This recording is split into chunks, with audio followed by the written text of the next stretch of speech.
From North London lights to the Mersey rain, to sky blue nights when the champions reign. Three voices rise when the whistle blows. Same beautiful game, different colors we chose. Football is life. Win, lose, and argue all night. From the terrace to the mic, football is life. Hey folks, welcome to our latest episode of Football is Life. Here we are, we're back. It's the World Cup, we're in the middle of it all, and it's been a start, right? It's been fun. We enjoying it so far, boys. It's look, Mike, better for you time-wise, obviously harder for us to see all the games. Waking up in the morning, seeing a bunch of scores, a bunch of goals, watching highlights for us. Checking our social feed to see what's going on. Yeah. How's it been in North Carolina? I mean, listen, I do have to mention, Billy, the congratulations to the Carolina Hurricanes. Yes, Canes won the Stanley Cup. Not a hockey podcast, but yes, well done. A new guy at my work, Jesse Riggleman, he lives near you, Mike. He's a big Canes fan, season ticket holder, so he's very, very happy. Buzzing. Big shout out to him. Yep. Parade is tomorrow. There you go. That's it. Get the Preds it. There we go. We'll probably I'm sure you'll be out and about. But look, what do you think, Mike? How's it been in where you are? Like in terms of, is there any? I know you don't have games there, but is there any noticeable excitement, or you feel not particularly in North Carolina? So actually, North Carolina is one of the relative hotspots for football. We've got a huge club development system, one of the biggest in the country. We have a women's professional team that's perennially dominant. So it is a big hotspot. I'm plugged into it because my son played and all that. So there's a lot of buzz and so it's definitely exciting. We had some friendlies going on before the tournament kicked off, but no tournament games here, but definitely a buzz now that the World Cup is sort of the feature story, and the NBA is over, the NHL is over. We got the US Open is going on this weekend for Father's Day, but other than that, Rory McIlroy's doing okay. Had a decent start. Go on, Rory, son. Go on, son. Yeah. So it's definitely it's taking over media all over the place, and there's absolutely a buzz about it. I'm sure we'll come to it. One of the biggest buzzes is just the USA. Top of our group, baby. Balogun was like where did that come from? Arsenal legend Balogun. There you go. Yeah. So, but surely, I'm sure that's generally. I've seen that seems to be generating a bit. There seems to be a bit of negativity, and the fans that like the atmosphere that was provided for that first game and the result that came from it has really been a catalyst. 100%. Okay, nice. Well, listen, I mean, take that, hold my beer. Scotland fans in Boston. That's what listen, see, to be honest, you may as well just give us the World Cup now because we deserve it. Just for the off-field antics alone. Scotland I'm here for a US-Scotland final. Let's do it. We'd smoke you. John McGinn. That's okay. John McGinn. I think the United States has adopted them as their second team for sure. I just love, obviously, as you know, Mike, you're from Boston. I know I've spent a lot of time in Boston. I love the city dearly. I fucking love Duncan. So, I was literally kind of an adopted Bostonian. I've got all my Boston sports team paraphernalia thanks to you, Mike. But yeah, I mean, look, it's one of those moments, being so proud to be Scottish. You just know, the fans, the Tartan Army are just, there is no fan base, I don't think, in the world that even comes remotely close. And what I love though about like a lot of the Bostonians, because you're not overly exposed. It is funny because Irish people just are famously around the world because of the connections, right? So you're talking about Paddy's Day. All these pubs, we're doing 3 or 4 times the business than we did on St. Paddy's weekend. And it's there's we haven't ever seen people that just party, consume drink, but also in a way that it's all fun. It's all good natured. People are actually saying Boston has never been so alive and vital. The euphoria is. My son can confirm, he lives there right now, and it is absolute chaos in a great way. And let's not lose sight of the fact that Boston, which has a huge Irish base, right? Famous for drinking. Yeah. And Scotland has consumed every ounce of beer that's in the city. That's like hats off. Well done. I know, bravo lads, bravo, well played. Tartan Army, put in all the other. I mean, listen, look. Did you see the light up of Gillette Stadium with the tartan coloring? It was cool. I mean, listen, Flower of Scotland was at 125 decibels, broke a record. They took over Fenway Park. I loved it. So what, Scotland fans, I thought it was impossible. I've been to Fenway, right? We've been to Fenway, Mike, together. Yeah. I thought it's impossible to make this game fun. The Tartan Army show up and go, we'll show you how to do it, guys. And they made a baseball game electric. Yeah. So it's just, I mean, you know what I love just seeing, I mean, if anyone's been to Boston, you get these, you know, like these hardened Bostonians and you know, they're a certain breed in America, right? But it's the act, gotta pack the can of water. I love hearing them. Like, you know, the way they screech, that they do that kind of like, you could do the accent, Mike, but and the way they're speaking so wonderfully about the Scottish fans. And these are like, your hardened, true Bostonian, like custodians of the city, and they're just like, we've never met people like this. We just haven't met people. So listen, best thing that's happened for Scottish tourism in a long time. We should hopefully get a reciprocal, a big, you know, exodus from Massachusetts over to Scotland to come back over here. We'll show you the hospitality here too, folks. But yeah, if only World Cups were won on being the best fans, then but we did win our first game. So that's it. It was ugly. It was ugly, but we won it against Haiti. We won it 1-0. It was Super John McGinn. We got McGinn. Super John McGinn. It wasn't pretty at all. It was nerve-wracking at the end. But in a way, you know, again, I try and stay positive in these things. I don't love the manager. I don't love the approach. I don't love the mindset we go into these games. We could beat them 2-3, 4-0. If we really approach the game in the right way. But I understand it's the occasion sometimes, the nerves. And look, we go into tonight's game against Morocco needing a point from the next two games to qualify, which is huge. Morocco are not, you know, they're a good team. I don't think they're a tier one up there with the Frances of the world, but they're certainly the next tier down from that. So that will be a test tonight. So we need some mammoth performances. Foxborough Stadium, we're coming again. Flower of Scotland. It's going to be absolutely fantastic. So I cannot wait for that tonight. So got a little watch party here. So that's going to be fun. Nice. Wazza, what for you, mate? You've been quiet. So tell us, I mean, what's your take? So obviously I'm just going to wax lyrical about Scotland and how wonderful we are. So I'm going to enjoy it while it's good because it, you know, could go south quickly. But yeah, what about you, Wazza? What's your take on the tournament so far? It's strange. It's been equal parts predictable, equal parts unpredictable, right? Like, for example, we did not expect, like, no one would have walked into this entire tournament and said, you know what, Iran versus New Zealand, it's going to be a banger. Like, no one thought that for 1 second. And also, just a quick shout out to the Iranian football players. I like the quality of the lids and the beards, like really, really strong. Like, honestly, there's a reason that the American women are really worried about them coming into the country, because they'll just be swimming. So I feel like we have had some surprises, but we've also not. Like, for example, Netherlands completely fumbling the bag. Like, they are just, honestly, they are such chokers. I can't. Is it a mentality thing at this point? Is it a tactics thing at this point? Like, I don't understand, like, how a team that is pretty stacked everywhere apart from up front does this badly.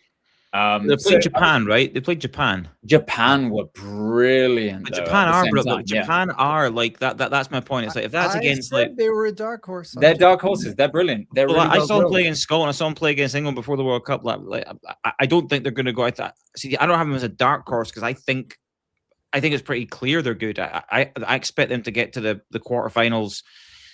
That's my expectation. I think, you know, if they got deeper than that, that would be like, wow. But they just work their socks off, and they do have some quality. Like they absolutely do have quality. But it's the work rate. They're so hard to play against. And they play some good football. I'll tell you that. But no. I mean, Holland looked, you know, defensively looked a little bit a little bit shaky. Yes. What do we think? I mean, by the way, France, when they turned it on in the second half, when they decided to play. Ooh la la! Oh, you know what really hurts me? Senegal should have been 1-0 up at least. At least Senegal were brilliant in the first half. Brilliant in the first half, but they just couldn't. And then, you know, France, you know, just get you kind of go. You just kind of feel like if you're not, they just have gears. Like, it's almost like they're just saving it. So yeah, I mean that's pretty terrifying. Yeah, we also had this. I don't know if you've heard of this wee guy called Lionel Messi doing Yeah, his thing. just doing messy things with hat tricks. I mean, he's just look again. Everyone, Anyone who says that Ronaldo is better I was about to say it, Mike. doesn't understand football. Exactly. I just lose respect for them. I had this debate last week with my best mate's son, who's I just trying to explain to him, but he just doesn't get it. I'm just like, I'm like, it's not even it's you ask anyone who's played against the two of them, like, you can stop Cristiano. I don't know how you, like, he's so at uniquely his age, good doing what he's doing. Mate, I've seen him in his prime. He's never seen a player glide over the grass like with complete control of the ball. He looks like an ice skater. Yeah, it's mad. So I mean, Argentina looked good, France looked good. Spain had a bit of a wobble, right? Okay, yep, so they did. England looked terrible first half defensively, and then played 20 minutes in the second half of just like, wow. Just go and attack and just believe, so you can show it, and it shows what talent they have. Look, again, a pretty average Croatia team, very aging Croatia team. So again, I wouldn't get too carried away. England's defensive concerns for me are huge. That was my thing before the tournament. I just don't think I don't think Reece James is everyone talks about Trent. I'm like, what sort of defender do you think Reece James? I just don't think he's a very good defender. I don't think Nico O'Reilly's a particularly good defender. Again, that's not really the reason you play them, right? They're so good on the ball. Attacking wing backs, right? Oh, they're so good on the ball. Like Nico O'Reilly's, he's a great, but he's a midfielder. Like, I think James is better in midfield. He's better in centre midfield than he is at right back. So I do think it'll be interesting, and maybe that's why you might see your Jed Spencers and stuff play more against, like, if they get to the knockouts and the big games. You might see some changes there because they do look defense. John Stones is just, I don't know why they took him, because he's basically been injured all year. It's weird. A bit of a bizarre one, and I'm not totally convinced by Konsa and Gahey. I don't think that it's and then little T-Rex arms couldn't get his hand up to get the ball. It was brilliant. I loved it. But I mean, England. I mean, look, Kane looks. He looks like a man on a mission. Like he's looking good. So they look good, but Spain, a little bit of a wobble. I mean, a huge shock, probably the biggest shock so far. Cape Verde, the goalkeeper, what a story for him. I think they're flying his mum out now. I read somewhere, I don't know. Again, who knows what's real and what's fake nowadays? But what a day for them. They obviously got a point there. Portugal looked awful. Absolutely, and Ronaldo was a problem. I've said this for 2 years now. Like that, if he wants to win a World Cup with Portugal, he's got to be a squad player, and he's got to come off, watch the team play, and come on in moments. Like, again, if you're chasing a goal and you throw an extra attacker, I think they can afford him in those moments, but they can't afford him, and he's not. He doesn't do anything with 10 if you're playing with him. Yeah. Well, the thing is, it affects Bruno Fernandes so much. I think, and they got the boy Gonzalo Ramos who plays for PSG. He just has to start. He has to start. I think the bigger problem for Portugal is at centre half. Diaz is out, and they don't really have a lot of cover. I just don't see. And again, I go back to I look at teams. You cannot win a World Cup without a good defense. I think that's what I always look at. I look at the teams that I think. I think Spain's defense is decent. I think France's defense is good. I think they could both. I think Argentina's defense is good. Again, Romero's a different player for them, and also got good goalkeepers. You got to look at you look at the whole thing. I don't think England's is good enough. I don't think Germany's defense is good enough. We'll see what happens. But it's certainly been an interesting. We're past the first round of fixtures now. Yes, we're in game week or match day 2 now. Day 2. Yeah. So. Yes, big game Scotland Morocco tonight. That's the big one. That will be USA and Australia keeping receipts. So by the way, I was talking to my mate Murray at work. He's out in Sydney. I said this to him. I said again, I said Australia always overperform. I can't remember a World Cup where they haven't overperformed, but they always outperform expectation. I actually think that game against the States is going to could be a brilliant game. It's going to be too physical. It's going to be a physical battle. I think Australia win that. I think is what I genuinely. USA are favourites and they should be, but I mean, it wouldn't be a shock. I mean, Australia they do outperform at World Cups. There's a togetherness about them. And look, we'll see what happens. It's going to. I think there's some great games now, and I think we're starting to get into some of the games. Again, some of the teams you're looking. There is a little bit of dilution, and it's like you're going to see that at this World Cup. You're going to see way more goals because of the dilution of the gulf in quality between certain teams. So you are going to see these like the Germany result, like Curacao, like that's going to happen to teams like that. Canada hanging 6 on a 9-man Qatar. Yeah, I mean, you're just going, Jonathan David, so honestly, the as I said, the top goal scorer market is really tough because I said you're going to be, it's a group stages, but I think there's a lot of guys, and you're seeing it now, there's a lot of people now sitting in that market, which is quite good because often, like sometimes, like, you get a striker like Close used to do it, he'd score 6 in the first 2 games, and you kind of knew he was going to win it, whereas this actually makes it a bit of a thing. So you've got obviously Messi sitting on 3 goals, Jonathan David got a hat-trick last night, you've got a host, you've got Haaland on 2, you've got Mbappe on 2, you've got Kane on 2, right? Yep. And then you've got some other folks that are there as well. Luis Diaz got a goal for Colombia.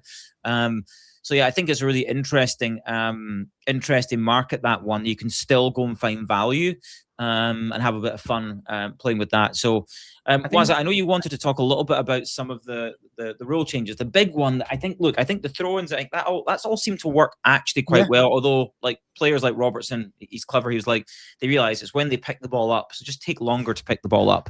But we did see a corner given for the team not taking a goal kick quickly enough. But it's more these hydration breaks that are just, I swear to God, man, I awful. swear to God. It's horrendous. It's so bad, isn't it? And it's so unnecessary. Look, there are certain games when it's obvious you need to do it because it's like a billion degrees out. Yes, correct. But in the Dallas Cowboys Stadium that's got air conditioning, like the roof's closed, what are you doing, guys? Like, yes, the argument was we just need to do it for all of them so that it's fair for everybody, and it's fair for the advertisers, so they get all the yes. World Cup brought to you by commercials. Yes. And so this is the thing, like, I can't cast my mind back far enough, but when they did the World Cup in Brazil, did they have as many drinks breaks during the games? They might have. I'm not entirely sure. I don't think that they did it for every match. I think that's the big talking point of, regardless of climate or whether you're undercover or not, every match has them now, which I don't think was the case before. But the thing is, it's like, this is what I find, don't get me wrong, I find it interesting from a tactical perspective of, like, now you're effectively seeing a game where it's split into 4 quarters rather than 2 halves. And you're seeing the net being that most of the better teams are predictably winning their games because they have a manager that is more adaptable. I'm surprised that Brazil didn't, but I can also see why, because the thing is that Ancelotti isn't really a tactics guy. He's more of a, let me throw the best people for those roles on, and then they can kind of figure this out. But like you see, like you saw it with Curacao. Curacao are actually doing pretty well against Germany. Like, yeah, they were down, but then they got absolutely tonked the second the drinks break happened. Like, the momentum shifted completely. And it's just sad for teams that don't necessarily have the depth to be able to adapt to those, like, to the changes as quickly as possible. Yeah, that's the thing that's going to irritate me this World Cup, I'm certain. But, like, yeah, it's interesting in one respect, but I think it's just a bit cruel in another. Yeah, I think it's. Do you know what it's for me? It's like people talk about advantages, and to me, stuff like that. It just breaks the game up. Like, and it's like, momentum is a huge thing in football, and it's just like it makes you realize how, like, bad adding more breaks into football is. Like, the whole point is that it's the flow of the game. You want to, again, what the thing is that annoys me most. We've all been complaining about the ball not being in play enough, right? And that's just like the people do that to interrupt the flow of the game. This is like it's a micro example of it. And now we just introduced this man, and they don't even stop the clock, and it gets added. And I'm just like, yeah, that added time is going to start at 3 minutes. Yeah, and it's just that's stupid. But also, it's just the whole premise of it is just silly. It's like, look, if there's a situation where the temperature, and it will be clear that an extra drinks break is required. The other thing I would say is also, look, I'm not going to, again, not to boo-hoo, but guys, they're professional athletes. If that's my job, like, you're hydrated before, like, they take all the nutrition out, so they are, and it's 45 minutes, guys, right? You're not gonna, like, I am sorry, like, there's a little bit of, like, my tiny violin being out. I'm like, guys, I don't really think it's even necessary at all, honestly. I really don't, because look, if it goes out for a corner, somebody can chuck on a water bottle. It happens all the time. The goalie's water bottle, take a quick drink, like, again. Look, if they're just doing it because they're trying to get, let's just tell it's an advertisement thing. Let's do it. It is FIFA and advertising. That's all it is. But can we just stop this whole, like, player welfare and all this nonsense and like that? I'm like, guys, look, you have got one of the best jobs in the world. It's a privilege to do what you do. You're professional athletes. Like, you know what the temperature is going to be. You take on hydration. Like, you know, I played in extreme heat before. Salt tabs, just Yeah. you know, like it's I mean, it's not difficult. Like, I mean, this is Yeah. stupid. It's so stupid. But the thing is, you literally have a football league in Mexico and Brazil and literally everywhere else. And what do they do to counter this? They don't have drinks breaks. They just change the tactics. They don't have to play like gung-ho British Premier League constant non-stop pressing football. Yeah, you're right. The tactics. It's like when the pitch is frosty or icy, there's a bit of storm, or it's a waterlogged pitch that you can't play the ball on the deck as well. The ball's not, but you need to adapt to the conditions. It's like, look, if it's hot, yeah, you might not be able to get as humid. You're not going to have like maybe as much running in you, right? It's like, it is what it is. So I think it's just I just hate the whole player welfare nonsense. Let's just stop. I'd rather them increase the number of subs that they do. Like, I'd rather them increase the number of subs that they do and do it at halftime, so you can be like, right, for 45 minutes, you lot are going to go out and get completely gassed, and then we're going to take you off, so you can just recover and it's okay. That's way better. They're not playing in Pakistan. It's not 44-degree heat. Like, it is still manageable. Stop it. Grow up. Do you know what? Just put us in charge, guys. Right? Just put. I mean, like, how many good ideas have we had? This, like, we just have better ideas. Like, just hit us up. Like, let us know. Right? But the only reason that I wanted to mention it is also because, like, I swear, like, what I just really, really hope isn't a lesson that comes out of this World Cup is that for the Premier League, they go, you know what? Let's install drinks breaks. Because sometimes they look at World Cups and think, oh, this really worked quite well. Like added time 4 years ago. Exactly. Like, I want them to not look at this as like, oh, this was really good for the, like, I want them to look at the game rather than the revenue, because this is obviously fantastic for the revenue because they're going to get ad breaks. And almost the biggest travesty is that we don't get to see an ad break for a mole cream on the lower left side of your back that will make you shit blood for weeks. Like, that's, at least give us that. Let us enjoy it. But like, I just really don't want us to adopt this in the Premier League, or else that's going to kill the game. Yeah. Okay. You know what else will kill the game is bringing Alexi Lawless to everybody. Oh my god! Oh Jesus. my god! Yeah, that's the best performance I've ever seen by a sports team ever. Oh my god! It was amazing. They were like, you just saw Henry. I just like hats off to Zlatan and Thierry Henry for just dressing him down every time he opens his mouth, because he is the biggest tosser on the planet. He's just a dildo. Like, just an absolute dildo. I'm not a. Yeah, but look, I mean, it does create conversation, like you say. That's they sometimes put these guys on. He is clickbait for Fox. Yeah, 100% clickbait. Okay, well, look, what I want to do is I want to talk a little bit about. Look, we've seen every team once, or maybe highlights and stuff like that. So, like, we talked before, like, obviously, I'm still not high on Germany, even though they beat Curaçao 7-1. That's not really a big achievement. So I've not, for example, I've not changed my opinion there, but maybe I would have. But is there anything you've seen there where you go, thinking about what you thought before the tournament in terms of the teams, where you look at going, actually that team looked better than I thought, or I thought that team might be good, but they're not actually. Like Portugal, for one, for me, a lot of people had them were quite high on them, and I think now it's been quite sobering in that. It's one game, right? Argentina lost their first game, won the World Cup, last time out. So let's not forget that. But we like to overreact. So what's been your hot takes from round one of the fixtures so far, in terms of the teams to watch and the ones maybe you think might let everyone down? I don't think England they'll get out of the groups, but I don't think they'll go beyond that. Ooh. You think they get an early knockout exit? Okay, that's a hot take. I like that. So the thing is, don't get me wrong, I like the fact that they actually scored goals and they didn't Gareth Southgate 1-0 the life out of that game against Croatia, because usually, like, Croatia's a bit of a bogey team for them. They usually sit back, they let Modric tire himself out. Great, boring. But they are also very defensively frail. Like, they are not a defensive powerhouse. So I see them conceding a fair bit, and I don't know if their attack will compensate. Okay. I like that. I honestly don't disagree with that at all. I think that's a really good take. Mike, have you got any hot takes on this?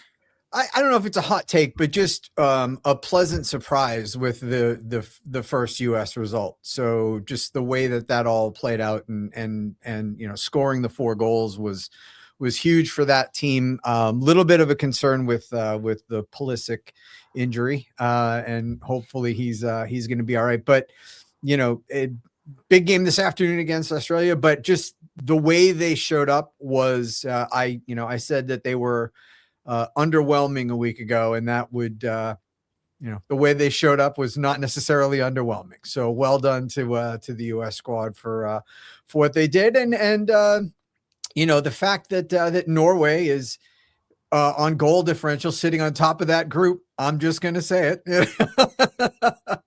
You said that they wouldn't get out of the group. I don't know that that's the case. I think I said they would. I said they would. I think no. I was talking to Ross. Roscoe. Yeah. They've done nothing to change my mind. They were not great in that game. They weren't great in that game. They weren't great. Well, they I'm very. I'm pleasantly surprised by Canada. Yeah. I'm on the US, Mike. I remember it was the last time I remember I saw them was at the last tournament. I was like, well, they're a young team. I thought I was like, they could be scary in 4 years. That didn't seem to materialize. Well, and they're young in places. Like our captain is 100. I know he is. Yeah, he's always injured. But no, but I think with Polish, I did read an article. He was talking about he was talking about the fact that in the US system, there's no relegation, there's all these mindset things, and he was like, it's taken so long, yes, to just just almost bleed this out of people, right? So you do wonder if that maybe this could be the start of something for this US team, right? In terms of because they should I think the challenge they have, the MLS is not a good caliber league. That's the biggest challenge they have.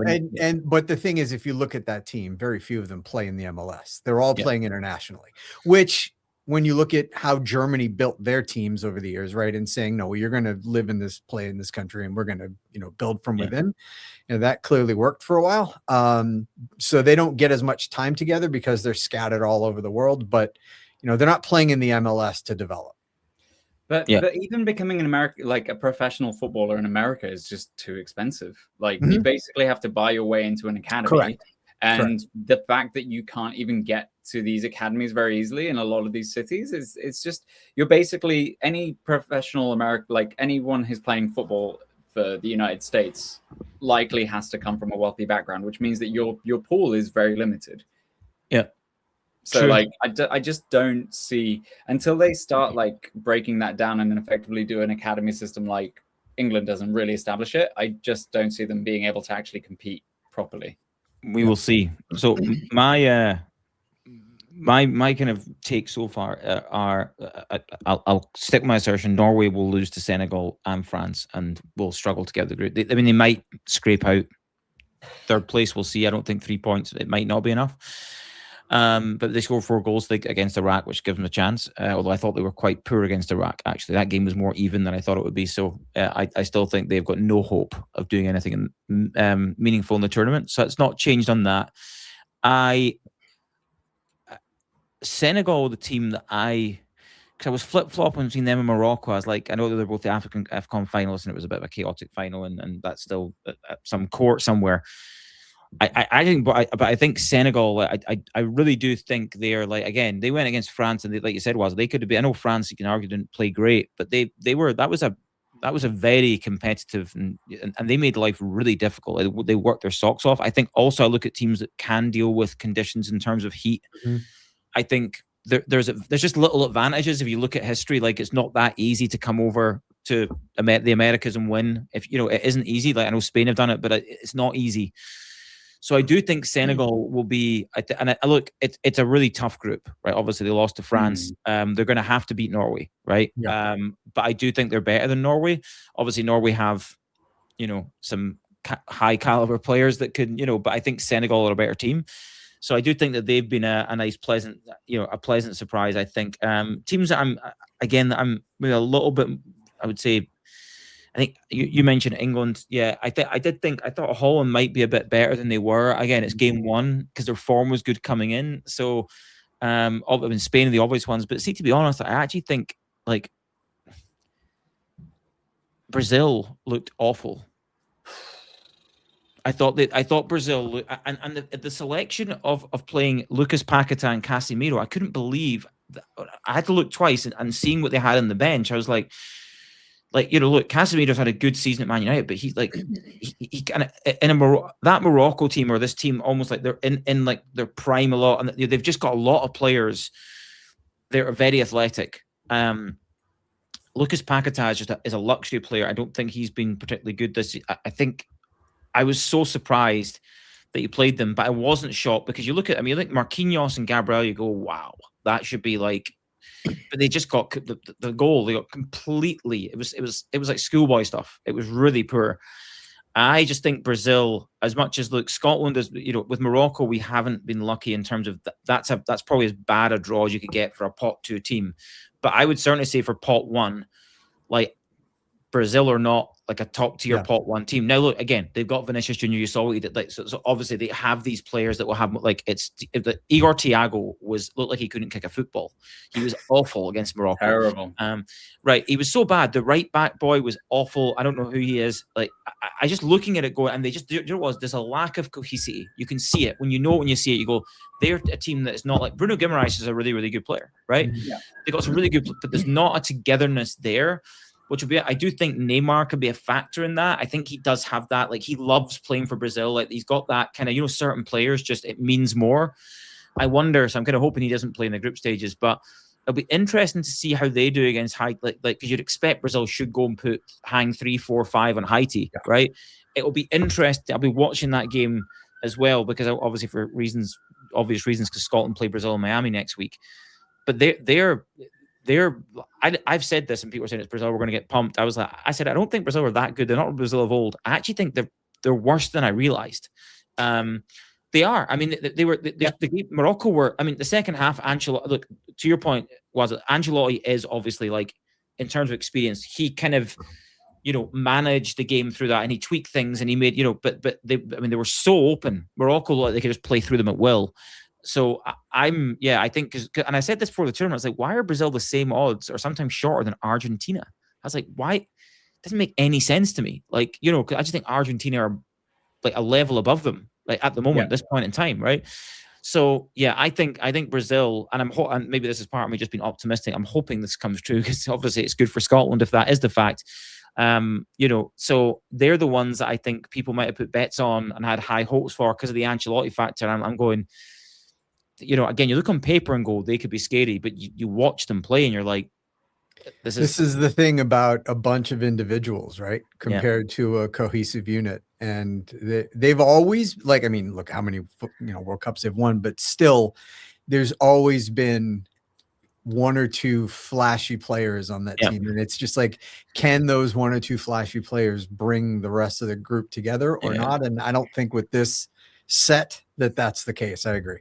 Well, you've got Rafinha and Vinicius and you're thinking, Jesus, that's scary. But it just doesn't. Yeah, the centre midfield is a huge problem. Yeah, it's not huge like Ronaldinho.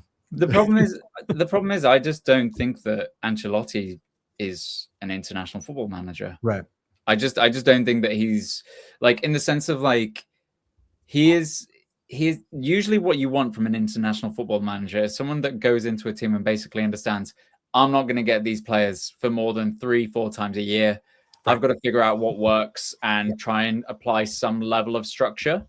But the problem is that Ancelotti is the antithesis of structure. Like, I'm not saying that he has no tactics, but what I am saying is that he tries to not put any like structure on his teams. Like, that's how his Real Madrid side did so well, because he let them just be as creative as possible and he put the best people on the team for the right moments. You can't do that in international football. You just don't get the reps in with that team to be able to manage it. So I don't know. I think Brazil will limp out of the group stages, but I don't see them getting much further because fundamentally, even England could beat them, and that's saying something. Yeah. Well, I just want to maybe I mention a couple of other teams. We obviously have Ecuador were well fancied before the tournament. Not a good start for them. So that I thought that was interesting that a lot of people tipped them. They do have Curacao, so you would expect them to get going in that game. What was Sweden? I did want to bring them up because obviously the Arsenal fan, Mike, you're saying we know this. And Mexico, the other team that I wanted to bring up because look, I said Mexico have an advantage with a good result against South Korea. That was last night, 1-0. They're qualified, the first team to get through. Your host nation, the Aztec, maybe one of the most iconic stadiums in world football. So I want to talk about Mexico, and I want to talk a little bit about Sweden, because Sweden, Isak looked like the player Liverpool expected they were getting. You're like, holy shit, that's the guy we thought we signed. Obviously, Gyok got involved among the goals and assists as well. Yep. So there isn't, and again, the Swedes historically, I remember my dad, and this is an absolutely true story. So I remember we saw Henrik Larsson play at the World Cup. He was very young, and my dad called him Daisy Larsson. He nicknamed him Daisy Larsson. I can't remember why. He had the long dreadlocks, right? And my dad was like, he's a good player. This is before he even went to Celtic or anything, and it turned out he was right. But I always remember like Thomas Bro and those, like, but they always had like these, they always had 2 or 3 really good players.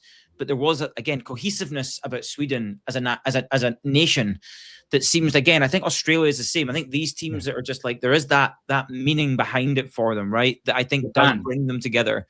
So I just want to know what you think about those 2 teams. Mexico maybe haven't been flashy good. They've kind of ground the results out, but I think that's 2 clean sheets they've had. Is that right? 2 clean sheets. 2 clean. So they haven't conceded a goal yet.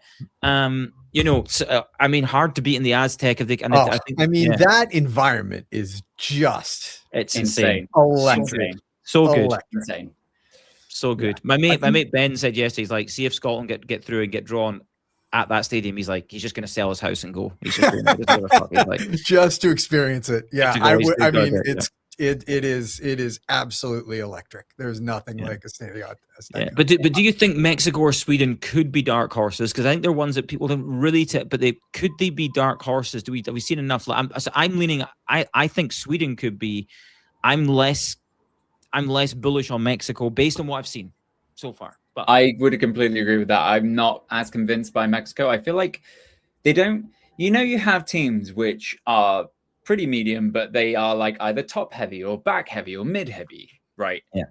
What even is Mexico at this point in time? Like, are they midfield heavy? Are they defense heavy? I'm not really sure. I think they're kind of just very middling across the park. Don't get me wrong, they have the synergy, but at least with Sweden, they have Gyökeres, they have Isak, like they have players in positions which are meaningful and are performing well and are superstar level.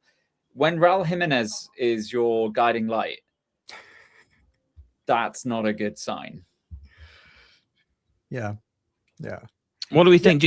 Mike, do you think Sweden's a bit? I mean, look, they're in a group with Holland and Japan. Right? I mean, that should be like a crazy group of death for them. But just the way the first set of results played out, it puts a huge amount of pressure on Holland to beat them. Yes. Yeah. But the thing is, would you think it was just a case of, look, they just have a really potent front 2, which they do. Isak and Gyök are good players against a team like Tunisia.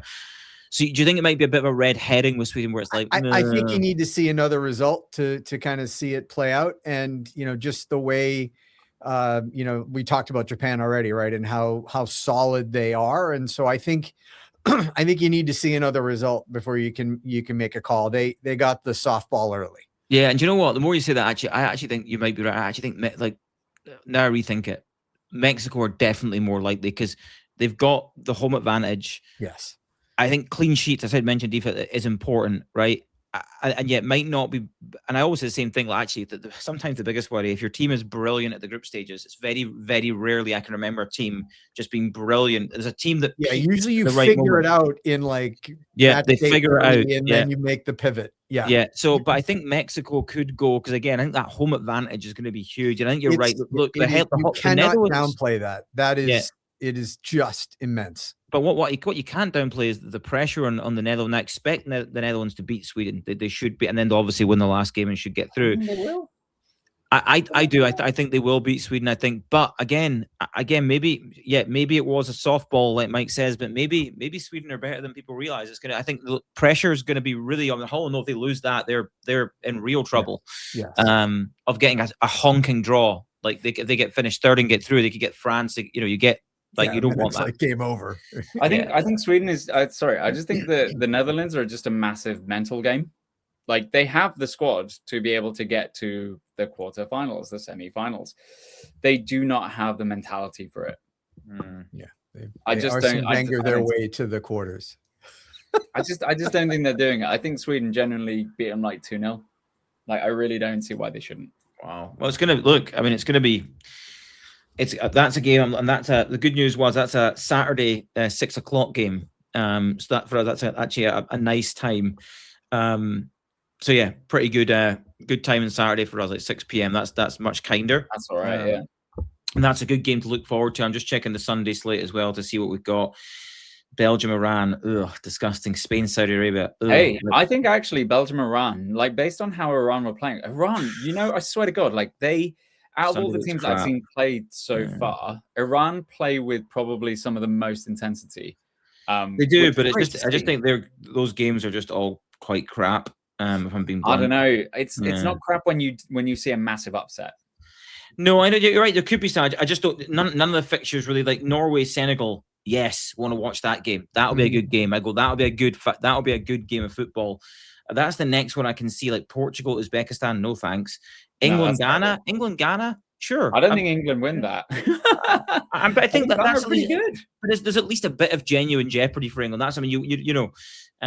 So yeah, I mean, I think that's my only issue. I do think there's just so many games on paper at this World Cup I look at. I'm just like, nah. Like, I mean, like let's say the US Australia game. I think they're well matched. Today and tomorrow's slates have got some exciting stuff. Yes. Exactly, mate. They're well matched teams. You go, it's not easy to call that game. Yeah.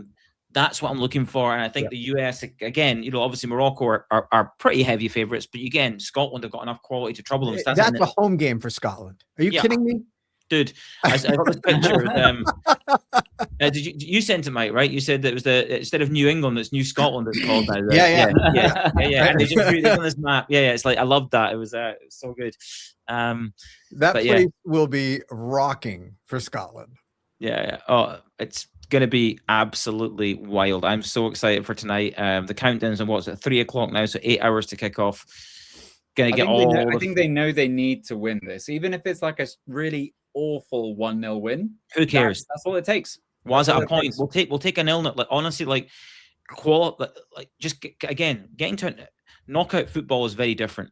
Yes, and it is. Yeah. And I actually think and the weird thing is that we can get the group. I think in knockout football we can be dangerous. You remember Wales did it. That we can just be a dangerous team because we do have a bit of quality, right?